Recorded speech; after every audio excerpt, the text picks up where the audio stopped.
శ్రీమాత్రే నమ. జయ గురు దత్తాత్రేయ నమ.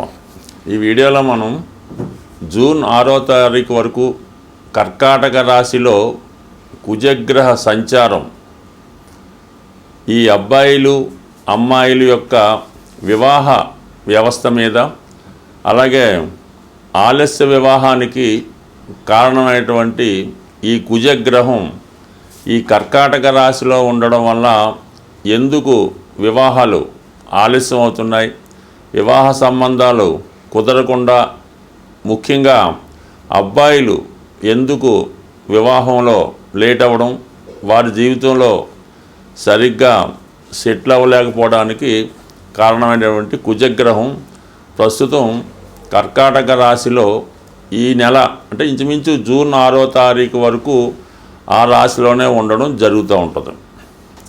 అయితే కుజుడికి అది నీచ స్థానం అవ్వటం వల్ల తను అత్యంత పవర్ఫుల్గా బలంగా పనిచేయలేకపోతుంటాడు. సాధారణంగా వివాహం జరగడానికి, వివాహం తర్వాత అన్యోన్య దాంపత్యం ఉండడానికి కుజగ్రహం చాలా వరకు కారణమవుతూ ఉంటుంది.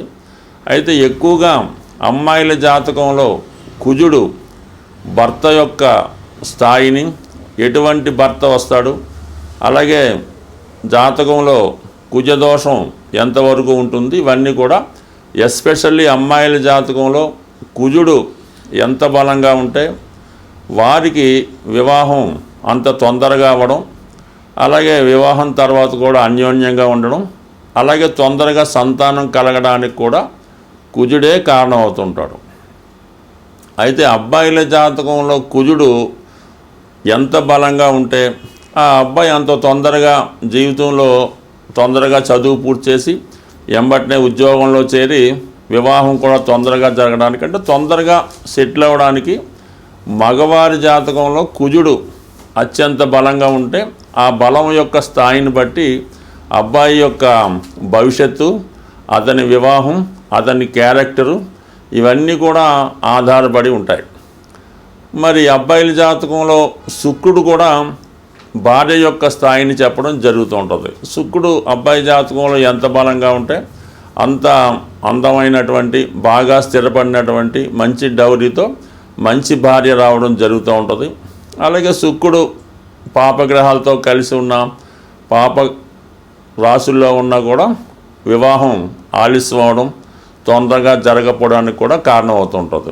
అంటే ముఖ్యంగా ఈ శుక్రుడు రవితో కంబస్ట్ అయి ఉన్న, రవికి బాగా దగ్గరగా ఒకే డిగ్రీలో ఉన్నా కూడా వివాహం జరగడం అన్నది చాలా కష్టం అవుతుంటుంది. వివాహం తర్వాత కూడా వివాహ బంధం అన్నది చాలా ఇబ్బంది పెట్టడం కూడా జరుగుతూ ఉంటుంది. అంటే సుమారుగా చెప్పాలంటే ఎక్కువ వివాహ వ్యవస్థ మీద మనం ఎక్కువగా కుజుడినే తీసుకోవడం జరుగుతూ ఉంటుంది. కుజుడు ఉన్న స్థానాలను బట్టి కుజదోషం నిర్ణయించడం జరుగుతుంది. కానీ శుక్రుడు కూడా ఈ వివాహ విషయంలో చాలా ప్రాధాన్యత చూపడం జరుగుతూ ఉంటుంది. అందుకని శుక్రుడికి అలాగే మన కుజుడికి సరైనటువంటి అవగాహన, సరైనటువంటి స్థానాల్లో ఉన్నప్పుడు కూడా ఆ వివాహ వ్యవస్థ చాలా అనుకూలంగా ఉండే అవకాశం ఉంది. ఉదాహరణకి ఎవరి జన్మ జాతకంలో అయినా ఈ శుక్ర కుజగ్రహాలు కలిసినప్పుడు వాళ్ళ జీవితంలో వివాహం తర్వాత ఎంత కొట్లాడుకున్నా తిరిగి మళ్ళా కలుసుకోవడానికి కూడా కారణం అవుతూ ఉంటుంది. అందువల్ల ఏంటంటే ముఖ్యంగా జాతక పరిశీలనలో అమ్మాయిల యొక్క జాతకం చూసినప్పుడు ఆ కుజుడు యొక్క స్థితిని బట్టి, కుజుడు ఉన్నటువంటి స్థానాలు, కుజుడు ఏ గ్రహాలతో కలిసి ఉన్నాడు, పాపగ్రహాల వీక్షణ ఉందా, వీటన్నిటి బట్టి ఎప్పుడు వివాహం అవుతుంది, వివాహం తర్వాత ఏ విధంగా ఉంటుంది, ఏ వైపు నుంచి భర్త వచ్చే అవకాశం ఉన్నది 100% ఈ కుజుడు బట్టి అమ్మాయిల జాతకంలో చెప్పడం జరుగుతూ ఉంటుంది. అలాగే అబ్బాయిల జాతకంలో శుక్రుడు ఉన్న స్థితిని బట్టి అబ్బాయికి ఎప్పుడు వివాహం జరగవచ్చు, వచ్చిన భార్య ఏ విధంగా ఉంటుంది, వివాహం తర్వాత జాతకుడు అదృష్టవంతుడవుతాడా, దురదృష్టవంతుడవుతాడా అన్నది కూడా అబ్బాయి యొక్క జాతకంలో శుక్రుడిని బట్టి కూడా ఉండడం జరుగుతూ ఉంటుంది. సో ఇప్పుడు మనం ఈ కుజుడు ఇంచుమించుగా మనకి జూన్ 6వ తారీఖు వరకు కర్కాటక రాశిలో సంచరిస్తూ ఎక్కువగా పుష్యమి, ఆశ్లేష నక్షత్రాల మీద ఎక్కువ సంచారం చేయడం జరుగుతుంటుంది. ఈ ప్రభావం వివిధ రాశుల వారి మీద ఏ విధంగా ఉంటుంది, వారు తొందరగా వివాహం జరగాలన్నా, వివాహం జరిగి కూడా ఇబ్బందుల్లో ఉన్నవాళ్ళు ఎటువంటి పరిహారాలు చేసుకోవాలి అన్న విషయాన్ని ఈ వీడియోలో కొద్దిగా డీటెయిల్గా తెలుసుకునే ప్రయత్నం చేద్దాం. స్వస్తి. శ్రీమాత్రే నమః.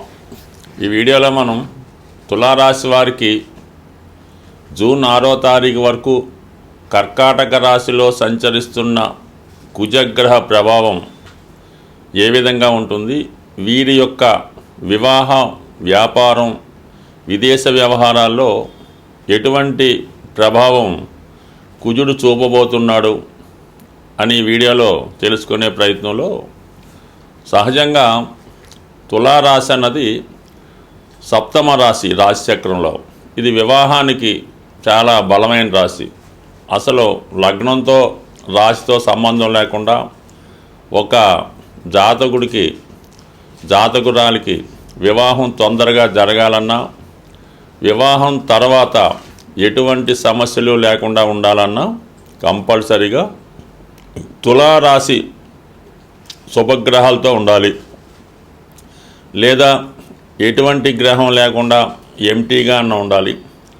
అలాగే పాపగ్రహాల దృష్టి ఈ తులారాశిపై ఉండకుండా ఉంటే కంపల్సరీగా ఆ జాతకుడికి వివాహం అన్నది ఇన్ టైంలో కరెక్ట్గా రావడం జరుగుతుంది.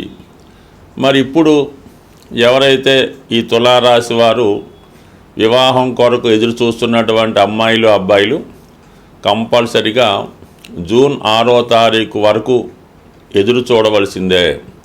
దాని తర్వాత మాత్రమే వీరికి వివాహానికి అనుకూలత ఏర్పడే అవకాశం ఉన్నది. ముఖ్యంగా ఏంటంటే ఇప్పుడు కర్కాటక రాశిలో ఉన్నటువంటి కుజుడు చతుర్థ దృష్టితో మన తులారాశిని వీక్షిస్తున్నాడు. అలాగే మేషరాశిలో ఉన్నటువంటి రవి సప్తమ దృష్టితో తులారాశిని వీక్షిస్తున్నాడు. అంటే రెండు అగ్నితత్వ గ్రహాలు ఈ సప్తమ భావాన్ని వీక్షించడం వల్ల కంపల్సరిగా ఈ తులారాశి వారు చేస్తున్నటువంటి వివాహ ప్రయత్నాలు జూన్ 6వ తారీఖు వరకు ఏదో విధంగా సఫర్ అవుతూ ఉంటాయి, దగ్గరికి వచ్చి మిస్ అవుతుంటాయి. అలాగే వివాహం అయిన దంపతులకు కూడా ఏదో ఒక కారణం వల్ల వారి యొక్క అనురాగానికి, దాంపత్యానికి ఒక విధమైనటువంటి గ్యాప్ కూడా రావడం జరుగుతూ ఉంటుంది. అలాగే ప్రస్తుతం మరి శుక్రుడు కూడా, ఈ రాశ్యాధిపతిగా ఉన్నటువంటి శుక్రుడు కూడా ఇంచుమించుగా మే 31వ తారీఖు వరకు మీనరాశిలో ఉచ్చులో ఉంటాడు. అయినప్పటికీ మన తులారాశి నుంచి లెక్కెట్టుకుంటే 6వ రాశిలో శుక్రగ్రహ సంచారం జరుగుతుంది. దీనివల్ల కూడా ఈ తులారాశి యొక్క కారకత్వాలు ఇబ్బంది పడడం జరుగుతూ ఉంటుంది. సో ఏ విధంగా చూసినా సరే మన ఈ తులారాశి వారికి జూన్ 6 తర్వాత వివాహం నిర్ణయం అవడం, వివాహ సంబంధాలు కుదరడం జరిగే అవకాశం ఉన్నది. అయితే ఉద్యోగపరంగా చూసుకున్నప్పుడు ఇది చాలా అనుకూలంగా ఉంటుంది. దశమ స్థానంలో కుజుడు దిగ్బలుడై ఉంటాడు.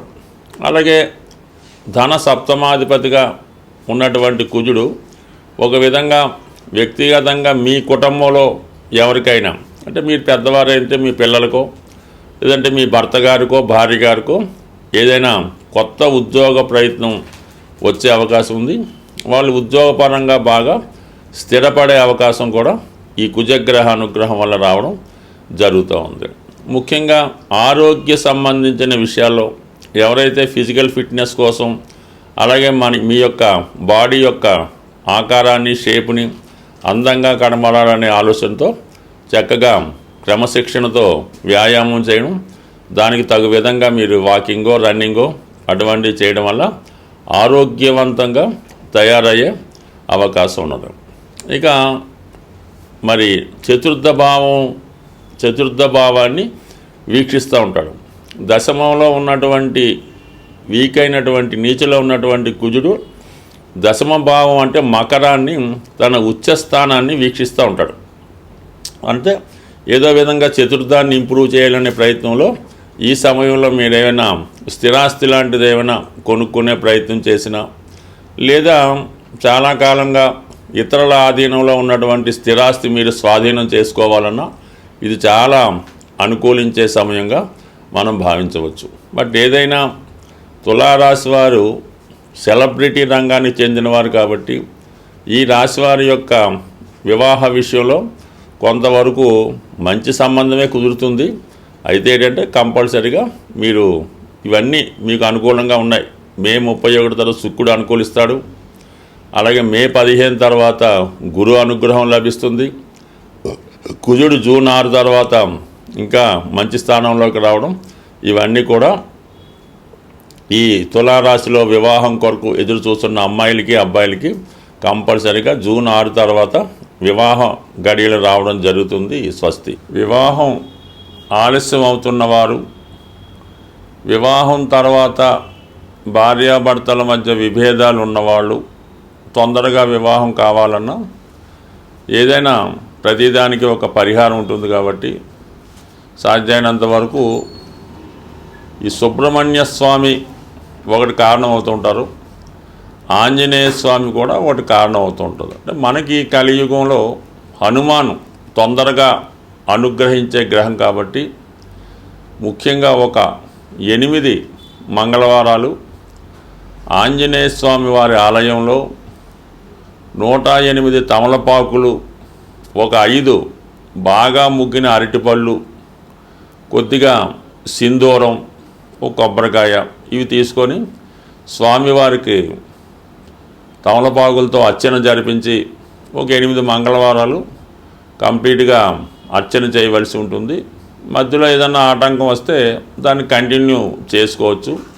అయితే ముఖ్యంగా స్త్రీలు వేకువజామునే లేచి ఈ స్నానం చేసేటప్పుడు ఆ నీళ్ళలో కొద్దిగా పసుపు కలిపి మంగళ స్నానం చేసిందాక తలక స్నానం అది చేయవలసి ఉంటుంది. సాంప్రదాయ దుస్తులు ధరించవలసి ఉంటుంది. కంపల్సరీగా గాజులు అంటే మట్టి గాజులు, దాన్ని గాజులు అంటారు. 2 చేతులకు కూడా కనీసం ఒక చేతికి 8, ఒక చేతికి 8, అది ఎరుపు రంగు అయితే వెరీ బెటరు, ఆకుపచ్చ రంగు అయినా పర్వాలేదు. ఈ విధంగా వాళ్ళు సాంప్రదాయ దుస్తులతో సాంప్రదాయంగా ఈ పసుపు కలిపినటువంటి నీటితో స్నానం చేసి వాళ్ళు ఈ 8 మంగళవారాలు కంప్లీట్ చేయవలసి ఉంటుంది. మగపిల్లలు కూడా ఇంచుమించుగా సాంప్రదాయ దుస్తులతోనే చేయాలి. ఆ మంగళవారం కంపల్సరీగా నియమంగా ఉండాలి. ఆ ఒక్కరోజు మామూలుగా భూమి మీద సాపేసుకొని తలగడేసుకొని దుప్పటితో కప్పుకోవచ్చు. బట్ మంచం మీద కాకుండా విడిగా సెపరేట్గా పడుకొని ఈ 8 వారాలు పూర్తి చేయడం వల్ల కంపల్సరీగా 8వ వారం అవ్వకుండానే వివాహం జరిగే అవకాశం ఉంటుంది.